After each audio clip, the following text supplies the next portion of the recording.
pode estar diante de uma nova era do gelo? É o que muitos cientistas temem caso as projeções deste estudo se cumpram. Segundo os autores, correntes oceânicas que carregam calor entre a Antártida e o Ártico estão à beira do colapso. Começariam a frear a partir de 2025 e parariam em algum momento até o fim deste século. Tudo por causa das mudanças climáticas. Se isso chegasse a ocorrer mesmo, como parece que vai, seria o caos no planeta, um fenômeno parecido ao retratado de forma extrema no filme O Dia Depois de Amanhã, de 2004. Mas qual o grau de certeza da ciência sobre esse cenário? Existe a possibilidade de o aquecimento global ser só uma coincidência, já que a Terra passou por outras eras glaciais no passado? A gente se acostumou a pensar a vida e o planeta de um jeito fragmentado, independente. Nós e a natureza, o norte e o sul, o ar e o mar. Esquece, no fundo, é tudo uma coisa só. Você vai entender melhor até o final deste vídeo. O que eu adianto é que o estudo da Nature é uma confirmação científica disso, e mais, de como a interferência humana na Terra está desequilibrando dinâmicas naturais e pode inclusive fazer uma corrente oceânica essencial para a distribuição de calor e frio entre os hemisférios colapsar a partir de 2025, com consequências dramáticas. Mas antes de detalharmos o conteúdo da pesquisa e as suspeitas de um futuro catastrófico, é importante compreender o mecanismo descrito pelos cientistas do estudo e por que ele é tão fundamental para o clima. Bom, eu acabei de resumir mais ou menos a chamada circulação meridional do Atlântico, ou circulação meridional de revolvimento do Atlântico. É um sistema planetário de transporte de calor. Leva a água quente dos trópicos para o Atlântico Norte e faz, por exemplo, a Europa ser menos fria no inverno que o Canadá, que está na mesma latitude. Controla também parte do regime de chuvas no Brasil. Talvez você conheça esse processo complicado pela sigla em inglês, AMOC. Ela indica o conjunto de correntes oceânicas que se movimentam entre os dois polos da Terra. Essa animação gráfica da Agência Espacial Americana mostra em detalhes.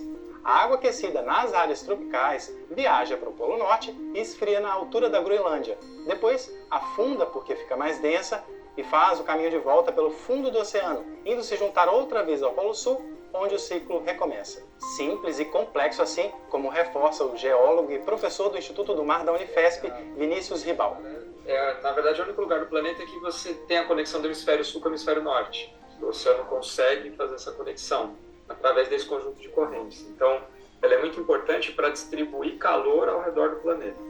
É isso, o movimento das águas oceânicas no Atlântico estabelece uma conexão vital entre os extremos do planeta e toda a biodiversidade fruto do elo entre eles, mas está enfraquecendo. Um ponto crítico, o Ártico. O degelo por lá, segundo Vinícius, tem feito com que mais água doce seja despejada no oceano, justo no local onde a AMOC faz a curva para baixo. O problema é que a água do gelo derretido é menos densa, não afunda fácil. Como consequência, atenua a força da corrente para seguir seu trajeto natural. Mas será que o sul não pode compensar o norte? Na natureza nem sempre é assim. E no caso da AMOC, na avaliação de pesquisadores, não é. Se um lado ou outro da corrente estiver tão debilitado a ponto de paralisar, pronto, o estrago está feito. Para tudo. Isso vai fazendo ela inteira parar. Imagina, uma esteira rolante você não consegue parar só um pedaço. E aí se você para uma parte dela, ela para inteira. Até o momento nada drástico aconteceu, a AMOC não parou. Só que é como se a gente estivesse puxando o freio dessas correntes oceânicas. Como? Com as mudanças climáticas. Eu falei em degelo, não foi? Pois é, ele é consequência do aquecimento global provocado pela atividade humana, pela poluição atmosférica. Se puxarmos esse freio até o limite a ponto de parar a AMOC, como o estudo da Nature está dizendo que ocorreria entre 2025 e 2095, o futuro pode ser sombrio. Os trópicos teriam áreas inabitáveis pelas altas temperaturas, o mar iria subir na América do Norte, haveria uma variação drástica no regime de chuvas na América do Sul e na África. E a Europa poderia esfriar rapidamente, ser arrasada por tempestades severas. Mais ou menos o que o filme O Dia Depois de Amanhã apresenta para o público, só que sem Nova York no centro da trama e com menos exagero da liberdade criativa. O aspecto em que a ficção parece se unir de forma fiel à realidade é a razão por trás do caos climático, o enfraquecimento da AMOC. No roteiro de cinema, o colapso das correntes oceânicas no Atlântico é que dá início a um resfriamento imediato e drástico do planeta. A ideia parece muito original, mas parte de referências do passado geológico da Terra. Quando o planeta passou por outras eras glaciais, como há mais ou menos 12 mil anos, o gatilho foi esse, a AMOC em estado frágil, como pode acontecer de novo. Isso quer dizer então que estamos perto de uma nova era glacial no hemisfério norte?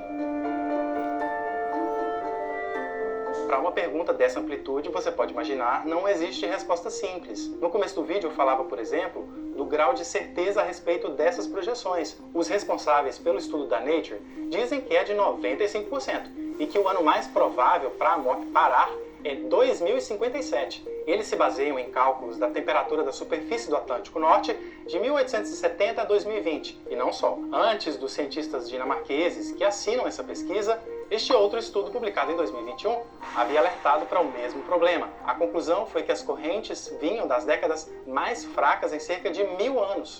Ou seja, a ameaça é reconhecida. Só está longe de ser um consenso que as correntes vão morrer em meados deste século. O próprio IPCC, painel intergovernamental para mudanças climáticas, não teria nenhuma previsão desse tipo. Mas assim, com bastante segurança, a gente pode afirmar que ela tinha um estado equilibrado, estável, e que ela está declinando. O que sabemos com certeza é que as mudanças climáticas estão fazendo o gelo derreter, o mar esquentar de um jeito rápido demais, diferente do que alguns pesquisadores conhecem de outras eras glaciais. Por isso, inclusive, o argumento de que esse é um fenômeno que aconteceria independentemente da ação humana não é aceito pela comunidade científica, porque os modelos climáticos provam que o nosso modo de vida está aquecendo com mais rapidez a Terra, acelerando transformações da natureza, provocando algumas que talvez jamais acontecessem. A natureza é assim dinâmica, inconstante, mas isso não invalida a responsabilidade humana pelas tragédias do clima, nem pelo provável desligamento abrupto da MOC, que, aliás, nem sempre existiu.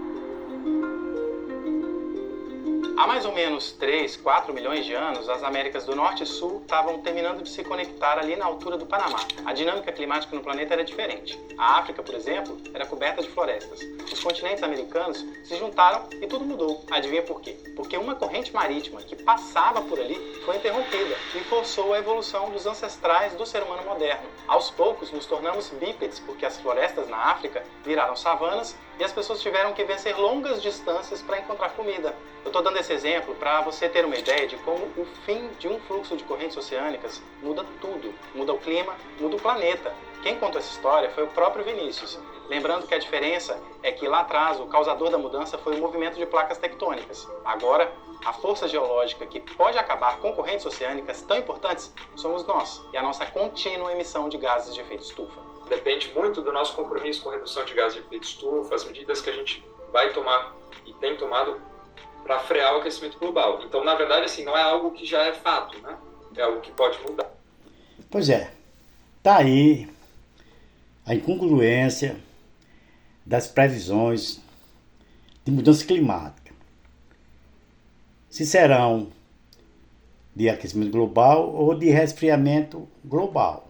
Porque há mais de 20 anos, como o filme Um Dia Depois da Manhã, que foi lançado em 2004, já estamos em 2024, que fala em era glacial, era do gelo, como tem estudos científicos da Alemanha, da Rússia, que diz que em 2030 entraremos numa era de mini-gelo.